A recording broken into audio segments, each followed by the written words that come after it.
لله نحمده ونستعينه ونستغفره ونؤمن به ونتوكل عليه ونعوذ بالله من شرور أنفسنا ومن سيئات أعمالنا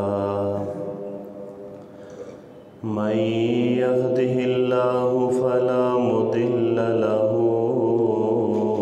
ومن يضلله فلا هادي له ونشهد أن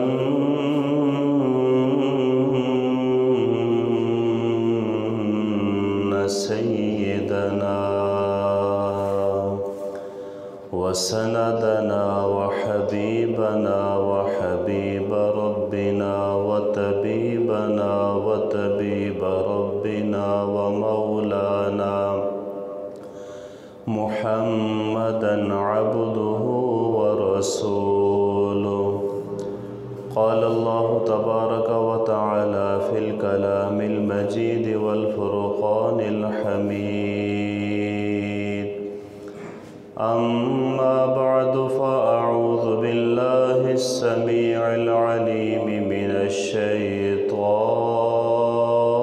الشيطان الرجيم بسم الله الرحمن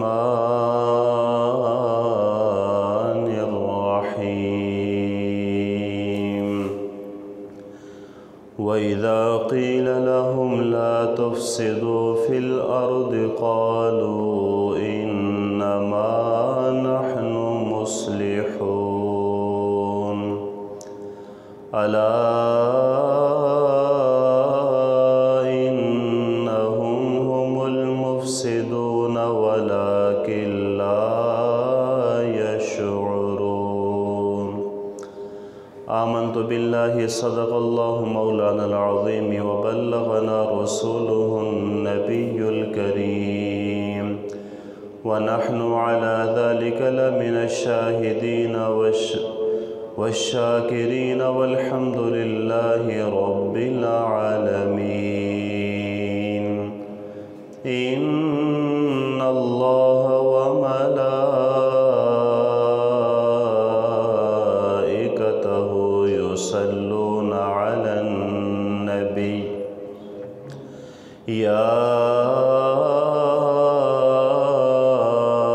أيها الذين آمنوا صلوا عليه وسلموا تسليما درود پاک پڑھیے الصلاة والسلام عليك يا سيدي يا رسول الله وعلى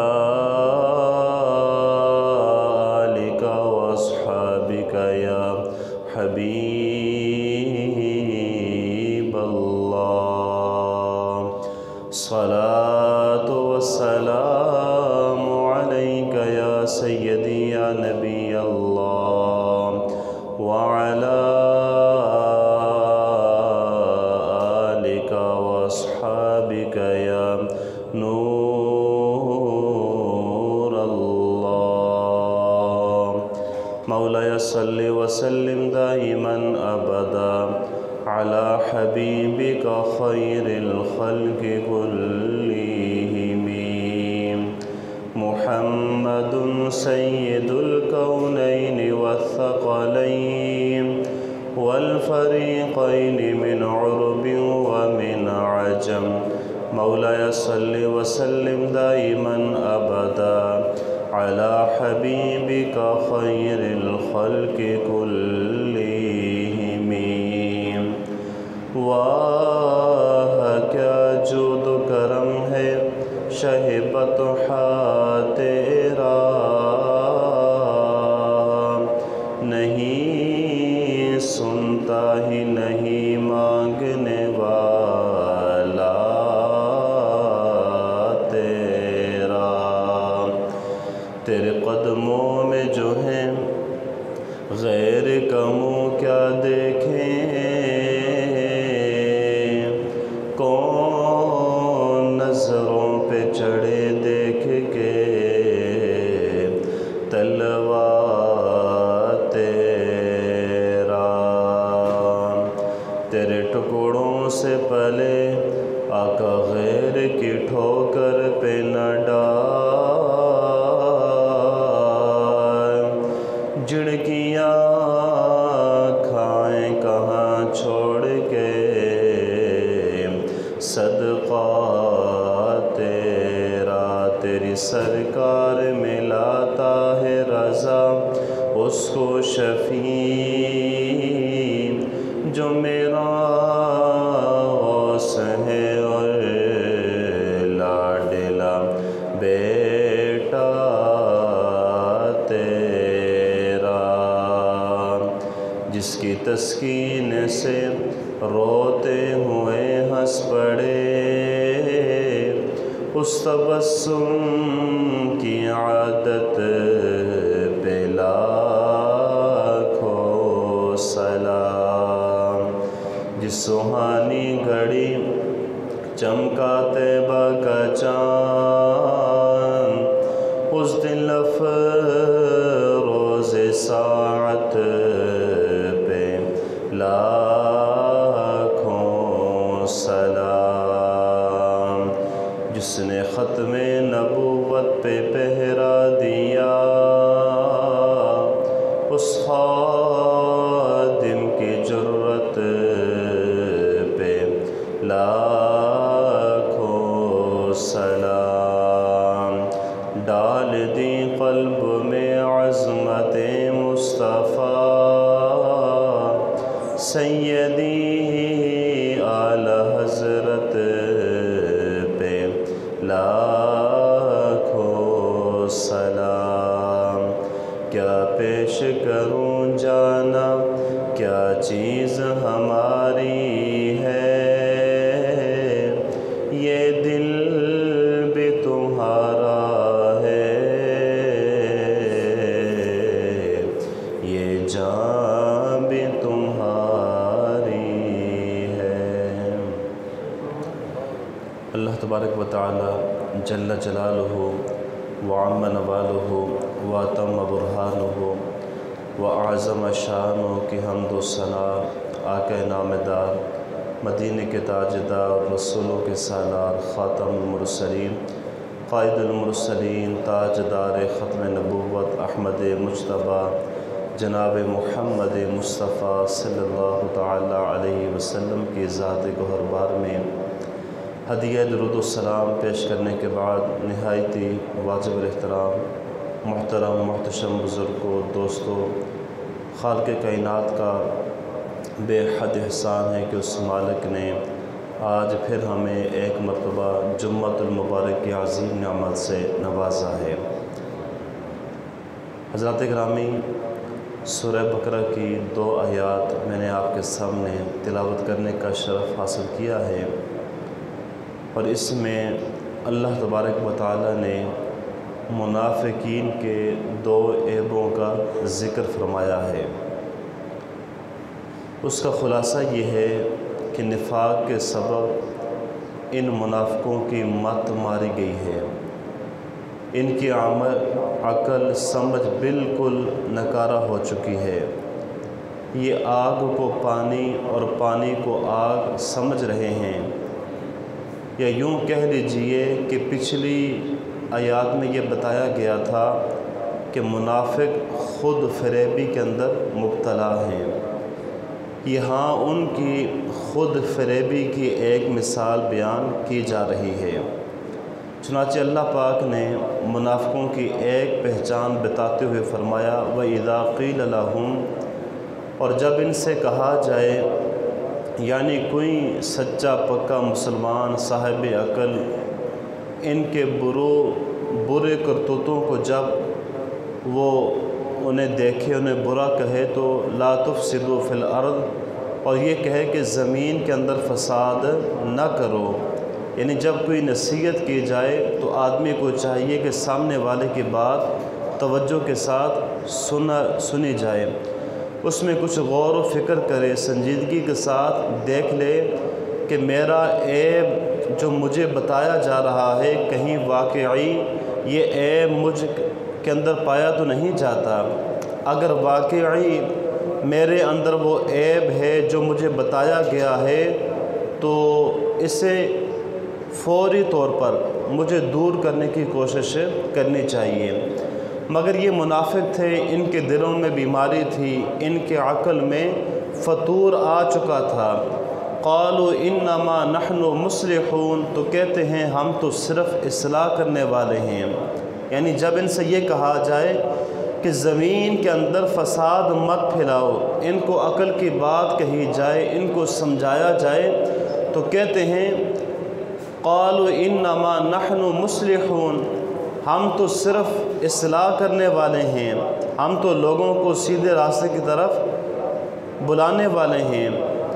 اب اسے کہتے ہیں کہ الٹا چور کوتوال کو ڈانٹے، یعنی انہیں یہ کہا گیا کہ تم زمین میں فساد مت پھیلاؤ، مگر یہ ایسے بدبخت ہیں اپنی غلطی ماننے کے بجائے یہ اوروں کو سمجھا رہے ہیں اور یہ کہتے ہیں کہ ہم سمجھانے والے ہیں، ہم تو زمین میں فساد پھیلانے والے نہیں ہیں، اصل فسادی تو تم لوگ ہو، ہم فسادی نہیں بلکہ ہم تو فساد کو ختم کرنے والے ہیں۔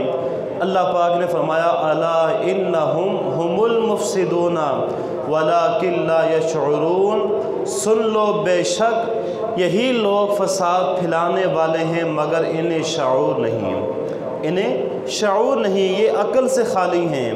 یعنی ان منافقین کی یہ دل کی بیماری ہے اور یہ بیماری ان پر اس قدر غالب آ چکی ہے کہ انہیں برے بھلے کی تمیز بھی نہیں رہی۔ یہ فسادی ہیں، زمین کے اندر فساد پھیلاتے ہیں، آگ اور پانی کو جمع کرنے کی یہ کوشش کرتے ہیں، مگر یہ سمجھ رہے ہیں کہ ہم فسادی نہیں، ہم تو اصلاح کرنے والے ہیں۔ یہ ہے منافقوں کا عیب کہ ان کی عقل کے اندر فطور آ چکا ہے اور برے بھلے کا جو فرق ہے وہ پہچاننے سے یہ اندھے ہو چکے ہیں۔ اللہ کریم نے ان کے بارے میں ارشاد فرمایا کہ یہ وہ لوگ ہیں جو زمین کے اندر فساد پھیلانے والے ہیں۔ دیکھیے یہ دو آیات کریمہ میں نے آپ کے سامنے تلاوت کی ہیں، اللہ کرے ہمیں صحیح معنوں میں ان دونوں آیتوں کو پڑھنے اور سمجھنے کی اللہ پاک توفیق دے دے۔ ان دو آیات کریمہ سے ہمیں بہت کچھ سیکھنے کو ملتا ہے۔ سب سے پہلی بات یہ اور ضروری بات ہمیں سیکھنے کو یہ ملی کہ ہمیں ہمیشہ حقیقت پسند رہنا چاہیے، ہمیں حقیقت پسند ہمیشہ رہنا چاہیے۔ میرے دماغ میں کیا چل رہا ہے، میری سوچ کیا ہے، میرا نظریہ کیا ہے، یہ بات اہم نہیں، یہ بات قابل غور نہیں، اہم یہ ہے کہ اس کی اصل حقیقت کیا ہے، اس کی اصل حقیقت کیا ہے۔ ہم زمینی جو حقائق ہیں ان کا انکار کر سکتے ہیں، یہی منافقوں کا عیب تھا کہ وہ زمینی جو حقائق ہوتے تھے ان کا وہ انکار کر دیتے تھے۔ اب اس سے کیا ہو رہا تھا کہ فساد جو ہے وہ پھیل رہا تھا، مگر منافق جو تھے وہ یہ سمجھ رہے تھے ہم تو فساد کو مٹانے والے ہیں، ہم تو فساد کو ختم کرنے والے ہیں۔ یہ بہت بڑا عیب ہے اور اسے کہتے ہیں جہل مرکب، یعنی جہالت خود ایک عیب ہے۔ یعنی کوئی بندہ جہالت کے اندر پڑ جائے، یہ جہالت خود ایک بہت بڑا عیب ہے۔ پھر اس کے بھی مزید دو درجے ہیں، جہالت کے دو درجے ہیں۔ ایک ہوتا ہے جہل مطلق، یعنی ایسا آدمی جو ہے تو جاہل اور خود کو جاہل بھی سمجھتا ہے، ایسا بندہ اپنی اصلاح جلدی کر لیتا ہے۔ یعنی جو خود کو جاہل سمجھتا ہے بھی جاہل، وہ خود اپنی اصلاح جلدی کر لیتا ہے۔ جب اسے سمجھانے کی کوشش کی جاتی ہے وہ سمجھ کر سیدھے راستے کی طرف آ جاتا ہے۔ اور دوسرا ہے جاہل مرکب، یعنی وہ شخص جو جاہل ہے مگر خود کو عالم سمجھ بیٹھتا ہے تو جاہل مگر خود کو وہ عالم سمجھ بیٹھتا ہے۔ اب یہ بہت بڑا عیب ہے۔ ظاہر ہے کہ جب انسان اپنے عیب کو اپنا ہنر سمجھنا بیٹھے، اپنے آپ کو بڑا سمجھے بیٹھے، اب اس کا سیدھے راستے پر آنا یہ بہت ہی دشوار ہو جاتا ہے۔ تو یہ بھی کافروں کا ایک وصف ہے کہ وہ اپنے برے کاموں کو اچھا سمجھ رہے ہوتے ہیں، کرتے برے کام لیکن وہ اس کو اچھا سمجھ رہے ہوتے ہیں۔ اللہ نے قرآن کریم میں ان کے بارے میں ارشاد فرمایا زُيِّنَ لَهُمْ سُوءُ أَعْمَالِهِمْ، ان کے برے کام ان کی آنکھوں کو بھلے لگتے ہیں، یعنی وہ کام تو برے ہیں لیکن ان کی آنکھوں کو کیا لگتے ہیں؟ بھلے لگتے ہیں، اچھے لگتے ہیں۔ دیکھیے آپ کو معلوم ہے کہ روز قیامت سب سے بڑھ کر نقصان میں کون ہوگا؟ کون وہ بندہ ہوگا جو قیامت کے دن سب سے زیادہ نقصان کے اندر ہوگا؟ قرآن کریم میں اللہ تبارک و تعالیٰ فرماتا ہے قُلْ هَلْ نُنَبِّئُكُمْ بِالْأَخْسَرِينَ أَعْمَالًا الَّذِينَ ضَلَّ سَعْيُهُمْ فِي الْحَيَاةِ الدُّنْيَا وَهُمْ يَحْسَبُونَ أَنَّهُمْ يُحْسِنُونَ صُنْعًا، تم فرماؤ کیا تمہیں بتا دیں کہ سب سے زیادہ ناقص عمل والے کون ہیں؟ وہ لوگ کہ جن کی ساری کوشش دنیا کی زندگی میں برباد ہو گئی، حالانکہ وہ یہ گمان کر رہے ہیں کہ وہ اچھا کام کر رہے ہیں۔ یعنی ساری عمر بندہ دنیاوی کاموں میں مشغول رہا، برے کام کرتا رہا، لیکن خود کیا سمجھ رہا ہے کہ میں تو بہت اچھے کام کر رہا ہوں، میں تو نیکی والے کام کر رہا ہوں۔ تو فرمایا کہ ایسے بندے جو دنیا میں رہ کر برے کام کرتے ہیں، برے اعمال کرتے ہیں، ان برے اعمال کرنے کی بدولت پھر بھی وہ اپنے آپ کو اچھا کہہ رہے ہیں، فرمایا کہ ایسے لوگ جو ہیں وہ بہت ہی بد نصیب ہیں، اور قیامت والے دن سب سے زیادہ جو نقصان ہے وہ ان کو اٹھانا پڑے گا۔ اب یہ وہ بد نصیب ہے کہ جس کو قیامت کے دن سب سے زیادہ نقصان اٹھانا پڑے گا، کہ وہ اپنے گناہوں کو، اپنے برے کاموں کو نیکیاں سمجھ رہا ہوتا ہے، حالانکہ اسے خود نہیں پتہ، اسے خود بھی نہیں پتہ کہ میں یہ اچھا کام کر رہا ہوں یا برا۔ بظاہر وہ کام برا ہوتا ہے، اس کی حقیقت کوئی نہیں ہوتی، لیکن وہ یہ سمجھ رہا ہوتا ہے کہ میں تو نیک کام کر رہا ہوں، میں تو نیکیوں والا کام کر رہا ہوں، تو یہی چیز اس کو جو ہے وہ گناہ کی طرف لے جاتی ہے۔ اس لیے ہمیں چاہیے کہ ہم اپنی آنکھوں سے پردہ ہٹائیں، ہم جو کر رہے ہیں اس کے بارے میں دیکھیں کہ آیا یہ کام قرآن و احادیث کے اندر ہے بھی یا نہیں۔ اگر ہمیں نہیں سمجھ تو ہمیں علماء سے پوچھنا چاہیے، ہمیں جو ہے وہ صلحاء کی صحبت اختیار کرنی چاہیے تاکہ ہمیں پتہ چلے اچھا کیا ہے اور برا کیا ہے۔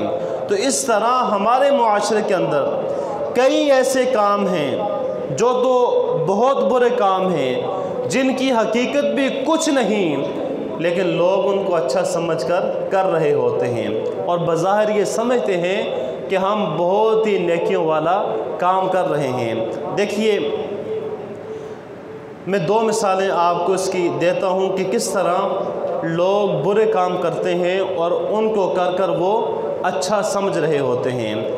اکثر گھروں کے اندر خواتین جو ہیں وہ 10 بیویوں کی کہانیاں پڑھتی ہیں، گھروں کے اندر خواتین جو ہیں وہ 10 بیویوں کی کہانی پڑھتی ہیں، اور اس کے لیے باقاعدہ منتیں مانتی ہیں، خواتین کو جمع کرتی ہیں، شرینی کا اہتمام بھی کرتی ہیں، پھر وہ نیکی سمجھ کر، کیا سمجھ کر؟ نیکی سمجھ کر 10 بیویوں کو کہانی پڑھی جاتی ہے، ان 10 بیویوں کی کہانی پڑھی جاتی ہے۔ اصل میں یہ 10 بیویوں کی کہانی کیا ہے اس کے بارے میں کسی کو کچھ علم نہیں، کہ یہ 10 بیویوں کی جو کہانی پڑھی جاتی ہے ہمارے گھروں میں، ہم مسلمان ہیں، مسلمانوں کے گھروں میں پڑھی جاتی ہیں، یہ کہانی ہے کیا ہے؟ تو دوستو یہ نرا جھوٹ ہے، من گھرٹ ہے، اس کی کوئی حقیقت نہیں، کوئی اصل نہیں، لیکن ہمارے گھروں میں یہ رائج ہے، اس میں کوئی بھی نیکی والی بات نہیں، اور نہ ہی شریعت کے ساتھ اس کا کوئی تعلق ہے، بس کیا ہے، صرف ہم اپنا وقت ضائع کرتے ہیں، لیکن ہم اس کا پورا اہتمام کر کے ہم یہ سمجھ رہے ہوتے ہیں کہ ہم تو نیکی والا کام کرتے ہیں، حالانکہ اس کا نیکی کے ساتھ کوئی بھی تعلق نہیں ہے، بس ہم اپنا وقت ضائع کرتے ہیں۔ تو اسی طرح صدقے کے بارے میں ہمارے ہاں عجیب مفہوم جو ہے وہ پایا جاتا ہے۔ قرآن و حدیث کے اندر صدقے کے بہت سارے فضائل جو ہیں وہ بیان کیے گئے ہیں۔ ہمارے ہاں لوگ کیا کرتے ہیں کہ صدقہ کرنے کے لیے 2 یا 4 کلو گوشت لیتے ہیں، اور جس کے نام پر صدقہ دیتے اس کے سر سے وہ وارتے ہیں، اور وار کر اس گوشت کو قبرستان میں جا کر چھوڑ آتے ہیں یا پھینک آتے ہیں۔ اب دیکھیے کتنا یہ برا کام ہے، کتنا برا فعل ہے۔ میں نے پہلے کہا کہ صدقے کے بہت زیادہ فضائل ہیں، اللہ کی راہ میں صدقہ جو ہے وہ دینا چاہیے، لیکن قبرستان میں جو ہم چھوڑ کر آتے ہیں، پھینک کر آتے ہیں، بتائیے اس کا کیا فائدہ؟ چلے اگر مان بھی لیا جائے جانور اس کو کھا لیں تو کسی کے کام تو آیا، اگر جانور نہ کھائیں گے تو یہ ضائع گیا۔ تو جب ضائع ہو گیا، جب اسراف ہو گیا، ہم نے ایک اچھی چیز کو ضائع کیا، اب یہ بھی گناہ ہے۔ اب اللہ تبارک و تعالیٰ قرآن کریم میں یہ ارشاد فرماتا ہے ان المبذرین کانوا اخوان الشیاطین، بے شک فضول خرچی کرنے والے شیطان کے بھائی ہیں۔ فضول خرچی کرنے والے کون ہیں بولیے؟ شیطان کے بھائی ہیں۔ یعنی یہ کام کیا جاتا ہے کہ گوشت لے کر ہم آئے، اس کے سر سے ہم نے وارا اور جا کر قبرستان میں پھینک آئے۔ ہمارے گھروں میں مسلمانوں کے اندر یہ چیز پائی جاتی ہے۔ کیوں کرتے ہیں؟ نیکی سمجھ کر۔ کیا سمجھ کر؟ نیکی سمجھ کر کیا جاتا ہے، لیکن حقیقت کا اس کے ساتھ کوئی تعلق نہیں۔ حقیقت کا اس کے ساتھ کوئی تعلق نہیں۔ یہ گناہ کا کام ہے۔ اگر آپ نے صدقہ دینا ہے یا کوئی رقم دینی ہے یا آپ نے گوشت دینا ہے تو مدارس کے اندر دیں، کسی غریب کو دیں، کسی محتاج کو دیں، کسی بیوہ کو دیں، کسی اپنے آس پاس پڑوسی کو دے دے جو غریب ہے، وہ کھائے گا تو دل سے دعا بھی دے گا۔ قبرستان میں پھینک آنے کا کیا مطلب ہے؟ تو میں عرض یہ کر رہا تھا کہ اصل میں لوگ جو ہیں وہ کام ہم کرتے ہیں کہ نیکی سمجھ کر، لیکن ان کا نیکی کے ساتھ کوئی تعلق، بولیے نیکی کے ساتھ کوئی تعلق نہیں ہوتا، صرف ہم اپنا وقت ضائع کرتے ہیں۔ میں نے پہلے کہا 10 بیویوں کی جو کہانی پڑھی جاتی ہے یہ بھی من گھڑت جھوٹ، لیکن ہمارے گھروں میں نیکی سمجھ کر اس کام کو کیا جاتا ہے۔ حقیقت کے ساتھ اس کا کوئی تعلق نہیں، شریعت کے ساتھ اس کا کوئی تعلق نہیں۔ اسی طرح 2-4 کلو گوشت لے کر یا جتنا بھی کسی کے سر سے وار کر قبرستان میں پھینک آنا، اس کا بھی اسلام کے ساتھ کوئی تعلق نہیں۔ صدقہ آپ دیں، دل کھول کر دیں، کسی اللہ والے کو دیں، کسی جو ہے غریب کو دیں، یتیم کو دیں، کسی مدرسے میں دے دیں، کسی غریب خانے کے اندر دے دیں، انشاءاللہ اس کا آپ کو فائدہ بھی ہوگا۔ تو ایسے لوگ جو ہیں وہ خسارے کے اندر ہیں کہ جو قیامت والے دن سب سے زیادہ نقصان میں ہوں گے، کہ وہ لوگ جو کئی کاموں کو نیکی سمجھ کر رہے تھے لیکن ان کا نیکی کے ساتھ کوئی بھی تعلق نہ تھا۔ ایسے لوگ اللہ فرماتا ہے قیامت والے دن سب سے زیادہ نقصان میں ہوں گے۔ حضرات گرامی، ہمیں حقیقت جو ہے اس کو دیکھنا چاہیے، حقیقت ہمیں معلوم کرنی چاہیے، اور جو حقیقت ہو اسی پر ہمیں رہ کر کام بھی کرنا چاہیے۔ آگے اللہ تبارک و تعالیٰ فرماتا ہے وَإِذَا قِيلَ لَهُمْ لَا تُفْسِدُوا فِي الْأَرْضِ، اور جب ان سے کہا جائے کہ زمین کے اندر فساد نہ کرو، جب ان سے کہا جائے زمین کے اندر فساد نہ کرو، یعنی منافقین کو یہ کہا جاتا ہے کہ تم زمین کے اندر فساد نہ کرو۔ اب یہاں پر بنیادی ذہن کے اندر ایک سوال پیدا ہوتا ہے، آخر منافق ایسا کون سا کام کرتے تھے کہ جن سے انہیں روکا گیا اور ان کا کام فساد کہا گیا کہ تم یہ نہ کرو؟ اس ضمن کے اندر مفسرین اکرام کے چند اقوال ہمیں ملتے ہیں۔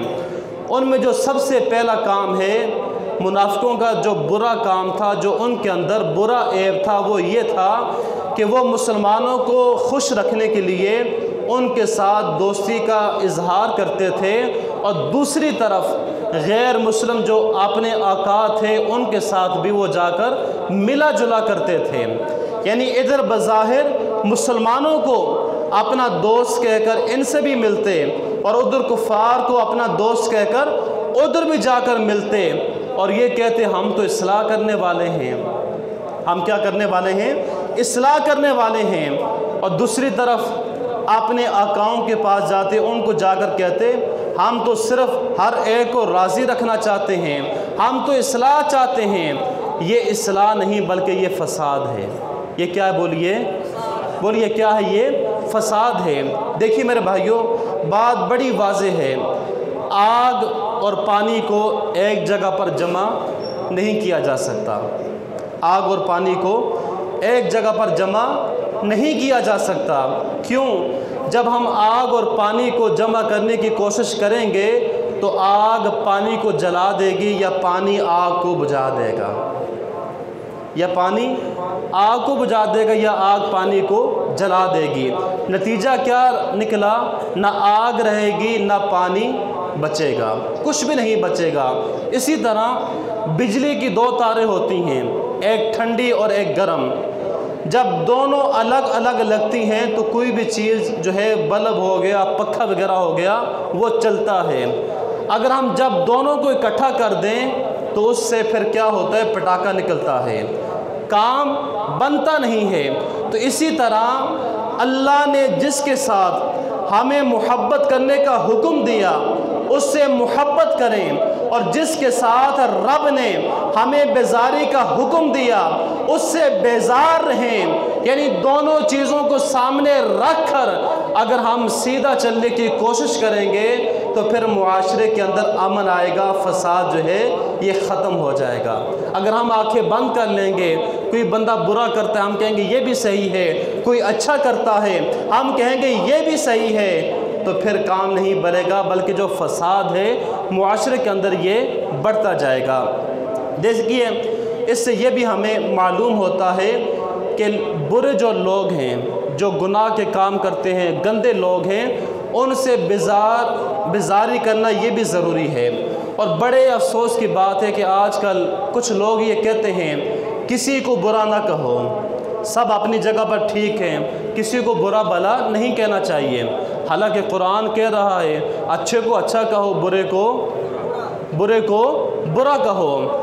اب ہمارے اندر یہ بات ہمارے ذہنوں کے اندر یہ ڈال دی گئی ہے کہ بھائی کسی کو برا مت کہو، وہ بھی اچھا یہ بھی اچھے ہیں، لا حول ولا قوت الا باللہ العلی العظیم۔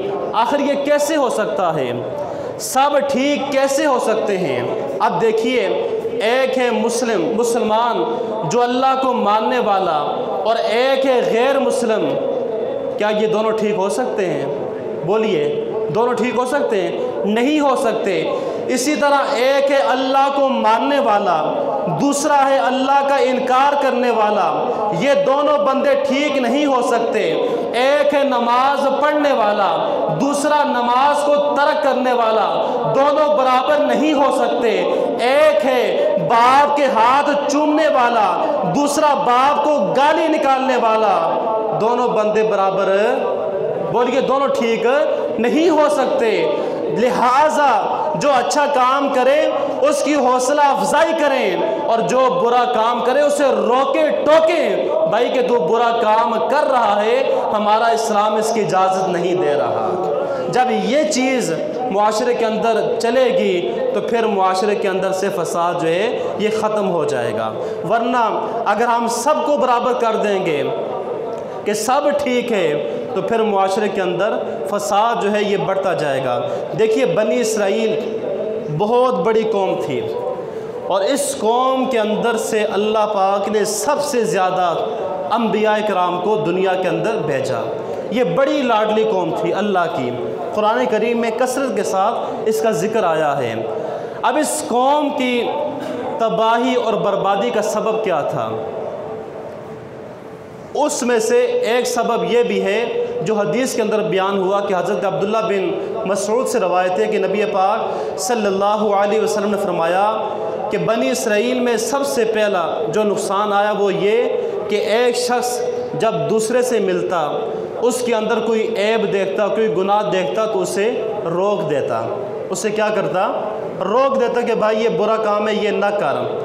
پہلے دن اسے سمجھاتا، جب دوسرا دن آتا وہ اس کے ساتھ جاتا، اب اسے پھر گناہ کرتے دیکھتا لیکن اسے کچھ نہ کہتا، بلکہ اس کے ساتھ دوستی کرنے کی کوشش کرتا، اپنے تعلقات بڑھانے کی کوشش کرتا تاکہ مجھے اس سے کچھ نفع حاصل ہو جائے، مجھے کوئی روٹی مل جائے، پانی مل جائے۔ یعنی جب ان لوگوں نے برے کو برا کہنا چھوڑ دیا، گناہ کے کام کرنے والوں کو گناہوں سے روکنا چھوڑ دیا، اللہ پاک نے ان کو بھی جو اصلاح کرنے والے تھے ان کو بھی ان کے ساتھ ملایا اور بنی اسرائیل کو تباہ و برباد کر دیا۔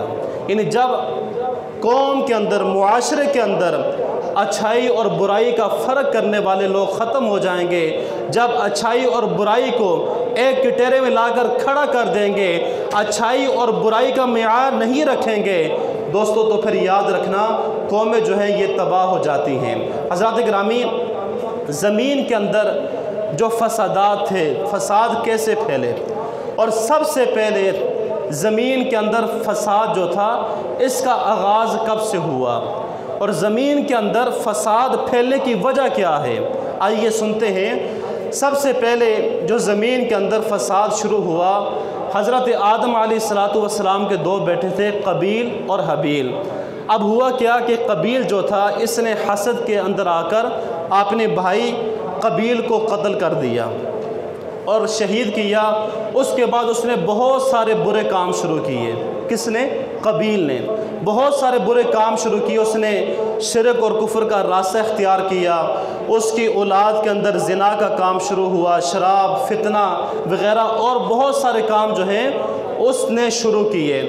اب یہ زمین کے اندر فساد بڑھتا گیا، لوگوں کے اندر بے چینی بڑھتی گئی، زنا عام ہوا، شراب نوشی عام ہوئی، کفر و شرک عام ہوتا گیا۔ اب جب آدم علیہ السلام نے دیکھا کہ برائی تو بہت بڑھتی جا رہی ہے، اب کیا کیا جائے؟ تو آپ نے اپنے بیٹے حضرت شیش علیہ السلام جو بعد میں اللہ کے نبی ہوئے تھے، حضرت شیش علیہ السلام کو کہا کہ تم نے میری ایک نصیحت پر عمل کرنا ہے، اور وہ یہ کہ تم نے قابیل کے ساتھ، اس کی اولاد کے ساتھ کسی قسم کا تعلق نہیں رکھنا، نہ بول چال رکھنی ہے، نہ بات چیت کرنی ہے، نہ کوئی رشتہ داری کرنی ہے، نہ رشتے کا لین دین تم نے کرنا ہے۔ حضرت شیش علیہ السلام نے اس بات پر عمل کیا کہ قابیل کے ساتھ انہوں نے تعلق ختم کر دیا، کسی قسم کی کوئی رشتہ داری انہوں نے نہ کی۔ معاشرے کے اندر سکون آ گیا، معاشرے کے اندر امن آ گیا، اور امن جو ہے یہ بڑھتا چلا گیا، بڑھتا چلا گیا۔ پھر ایک وقت وہ آیا کہ ان کی جو اولاد تھی آگے سے آ کر انہوں نے قابیل کی اولادوں کے ساتھ رشتے کا لین دین شروع کیا، دوستی کے لیے ہاتھ بڑھانے شروع کیے۔ اب وجہ کیا بنی؟ جب دوستی کے لیے ہاتھ بڑھائے، ادھر سے بھی ہاتھ بڑھا، ادھر سے بھی ہاتھ بڑھے، اب معاشرے کے اندر دوبارہ بے چینی جو تھی، فساد جو تھا یہ دوبارہ پھیلتا چلا گیا، اور لوگوں کے دلوں میں کفر اس حد تک بڑھ گیا کہ اب انہوں نے اچھے کو اچھا کہنا بند کر دیا اور برے کو برا کہنا بند کر دیا۔ وہ یہ کہتے تھے سب اچھے ہیں، جو آج ہمارا حال ہے، ہم کہتے ہیں سب اچھے ہیں، وہی ان لوگوں کا حال تھا۔ پھر اللہ پاک نے حضرت نوح علیہ السلام کو اس قوم کے اندر بھیجا۔ حضرت نوح علیہ السلام تشریف لائے، 950 سال آپ نے آ کر تبلیغ کی، ان لوگوں کو سمجھایا، لیکن ان کے دل اتنے پختہ ہو چکے تھے کفر کر کے، شرک کر کے، قتل و غارت کر کے، کہ اللہ کے نبی کی بات کا ان پر کوئی اثر نہ ہوا۔ 950 سال کے اندر صرف 80 لوگ جو ہے وہ ایمان لائے۔ بعد میں نوح علیہ السلام نے اللہ کی بارگاہ میں دعا کی، جس کا نتیجہ یہ نکلا کہ اللہ پاک نے پانی کا عذاب بھیجا اور ساری قوم کو تباہ و برباد کر دیا۔ تو جب معاشرے کے اندر اچھائی اور برائی کی ہم تمیز ختم کر دیں گے تو دوستو یاد رکھنا پھر قوموں پر عذاب آتے ہیں، پھر اللہ تبارک و تعالیٰ کے عذابات نازل ہوتے ہیں، پھر اچھوں کے ساتھ جو ہیں وہ بروں کے ساتھ جو ہیں وہ اچھے بھی جاتے ہیں۔ لہٰذا اچھے کو اچھا اور برے کو برا جو ہے وہ کہنے کی اپنے دل کے اندر جو ہے یہ اتنی ہمت پیدا کریں کہ آپ اچھے کو اچھا کہیں اور برے کو برا کہیں۔ نبی پاک صلی اللہ تعالی علیہ وسلم نے ارشاد فرمایا من رآ منکرا فلیغیرہ بیدی، جو برائی کو دیکھے تو اسے چاہیے کہ وہ اپنے ہاتھ سے بدل دے، یعنی اللہ نے اگر اسے اتنی طاقت دی ہے وہ ہاتھ سے روکنے کی کوشش کر سکتا ہے تو فرمایا کہ اسے ہاتھ سے روک دے۔ اگر وہ ہاتھ سے نہیں روک سکتا، ہاتھ سے نہیں بدل سکتا، فرمایا فبی لسان ہی، تو اپنی زبان سے بدل دے۔ اگر زبان سے بھی نہیں بدل سکتا فبی قلب ہی، اس برائی کو اپنے دل کے اندر برا جانو۔ فرمایا کہ یہ ایمان کا سب سے کمزور درجہ ہے۔ 3 سٹیپ بیان کیے، 3 درجے بیان کیے۔ پہلے اگر برائی ہے اسے ہاتھ سے روکنے کی کوشش کرو، اگر نہیں روک سکتے تو زبان سے کہو، اگر اتنی ہمت بھی نہیں پھر اپنے دل کے اندر برا جانو۔ یہ سب سے کمزور درجہ ہے۔ اگر جو دل کے اندر بھی برا نہیں جانتا تو پھر اس بندے کا اللہ ہی حافظ ہے۔ لہٰذا مسلمانوں کو چاہیے کہ ہم اچھائی کو اچھے کو اچھا اور برے کو برا ہمیں کہنا چاہیے۔ منافقوں کا جو دوسرا عمل بیان کیا جس سے فساد فی الارض یعنی زمین کے اندر فساد کہا گیا ہے، وہ یہ کہ منافق جو ہے وہ چغلیاں کیا کرتے تھے۔ وہ کیا کیا کرتے تھے؟ چغلیاں کیا کرتے تھے۔ اب صحابہ کرام کے ساتھ منافق رہا کرتے تھے، جب وہ کفار کے پاس جاتے ان کو جا کر ساری باتیں بتا دیتے کہ وہ یوں کہہ رہے تھے، وہ یہ مشورہ کر رہے تھے، یعنی وہ چغلیاں کیا کرتے تھے۔ اور یہ کام پھیلتا پھیلتا آج ہمارے اندر بھی بہت زیادہ یہ پھیل پایا جاتا ہے۔ ہم بہت زیادہ چغل خور ہو چکے ہیں۔ اس سے معلوم ہوا کہ چغلی کے سبب زمین کے اندر فساد پھیلتا ہے۔ یہ حقیقت ہے کہ چغلی کے سبب بھائی سے جدا ہو گیا، والدین اپنی اولاد سے جدا ہو گئی، باپ جو ہے وہ بیٹے سے جدا ہو گیا، ماں بیٹی سے جدا ہو گئی۔ وجہ کیا ہے؟ صرف چغل خوری۔ جب بندہ چغل خوری کرے گا تو زمین کے اندر فساد پھیلتا ہے۔ اور چغلی کے ایسے ایسے نقصانات ہیں کہ ایک شخص تھا، اسے کام کاج کے لیے ایک نوکر کی ضرورت پڑی۔ آج کل نوکر ہوتے ہیں کہ تنخواہ وغیرہ دیتے ہیں، پہلے زمانے میں غلاموں کو خریدا جاتا تھا۔ وہ بندہ گیا، اس نے ایک غلام کو خریدنے کی کوشش کی کہ مجھے ایک اچھا غلام چاہیے جو میری خدمت کرے، میرے پاس رہا کرے۔ تو بیچنے والے نے کہا کہ میں نے اتنے درم لینے ہیں، اس کو تم لے جاؤ، میں بیچنا چاہ رہا ہوں۔ اس نے پیسے دیے اور کہا اس کے اندر کوئی عیب نہیں، لیکن صرف ایک عیب ہے کہ یہ چغل خور ہے، باقی کوئی عیب نہیں۔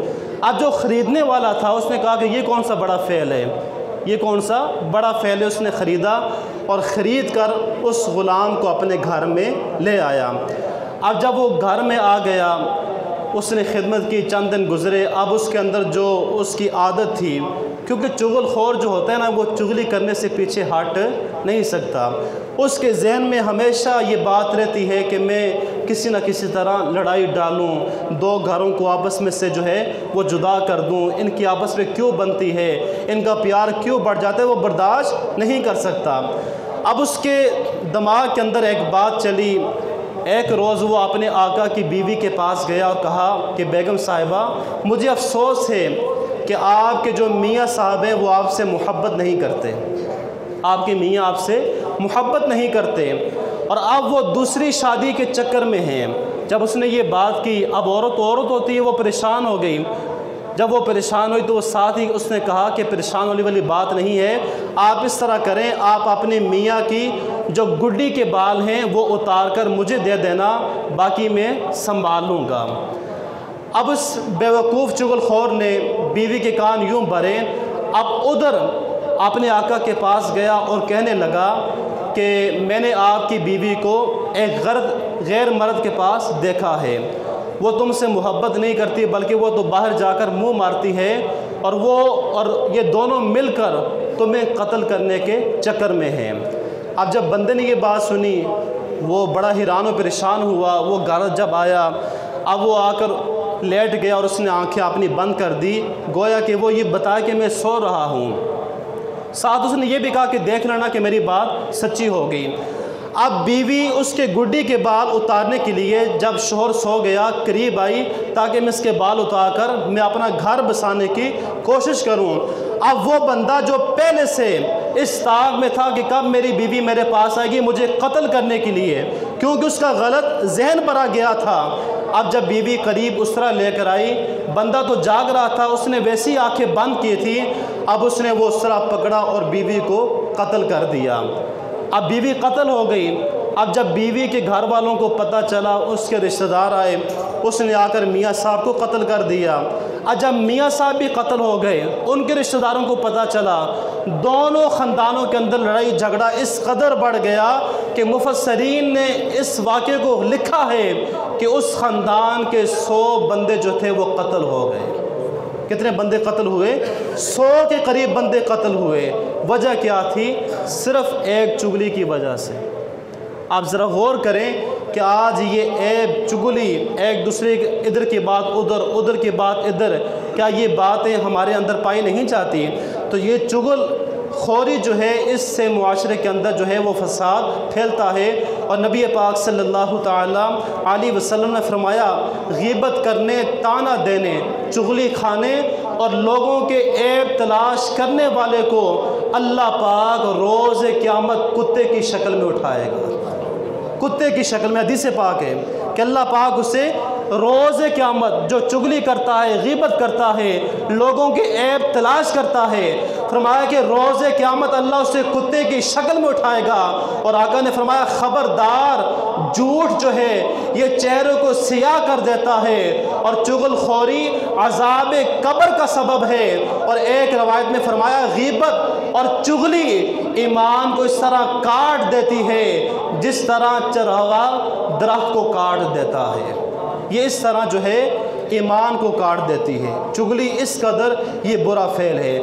تو یہ منافقین کے وہ انداز تھا جو اس وقت تھے حضور نبی پاک صلی اللہ علیہ وسلم کے دور میں، جو آج ہمارے دور میں بھی پائے جا رہے ہیں۔ یہی وجہ ہے کہ معاشرے کے اندر فساد جو ہے یہ بڑھتا جا رہا ہے، بڑھتا جا رہا ہے۔ اور جب ان کو روکنے کی کوشش کی جائے تو یہ کہتے ہیں ہم تو اصلاح کرنے والے ہیں، لیکن قرآن کہتا ہے یہ اصلاح کرنے والے نہیں بلکہ یہ تو فساد پھیلانے والے ہیں۔ وَإِذَا قِيلَ لَهُمْ لَا تُفْسِدُوا فِي الْأَرْضِ قَالُوا إِنَّمَا نَحْنُ مُصْلِحُونَ، کہ جب ان سے کہا جائے زمین میں فساد مت پھیلاؤ، یہ تو کہتے ہیں ہم اصلاح کرنے والے ہیں، لیکن رب کہتا ہے نہ، یہی وہ بندے ہیں جو معاشرے کے اندر فساد پھیلاتے ہیں، جو معاشرے کو تباہ و برباد کرتے ہیں، جو معاشرے کے اندر بے چینی برپا کرتے ہیں۔ لہٰذا پتہ یہ چلا، جب بندہ اچھائی اور برائی میں فرق نہیں کرے گا، غیبت کرے گا، چغلیاں کرے گا، اس سے معاشرے کے اندر امن نہیں بلکہ معاشرے کے اندر فساد پھیلے گا۔ اگر معاشرے کے اندر امن چاہتے ہو، معاشرے کے اندر سکون چاہتے ہو، اپنے گھروں کے اندر سکون چاہتے ہو، تو ہمیں چاہیے ہم دین اسلام کی جو روایات ہیں ان پر عمل کریں۔ نبی پاک صلی اللہ علیہ وسلم کے جتنے فرامین ہیں ان پر چل کر اپنی زندگی گزارنے کی کوشش کریں گے، انشاءاللہ پھر معاشرے کے اندر امن آئے گا اور جو فساد ہے یہ ختم ہو جائے گا۔ اللہ مجھے آپ سب کو عمل کی توفیق عطا فرمائے۔ وما علیہ الا البلاغ۔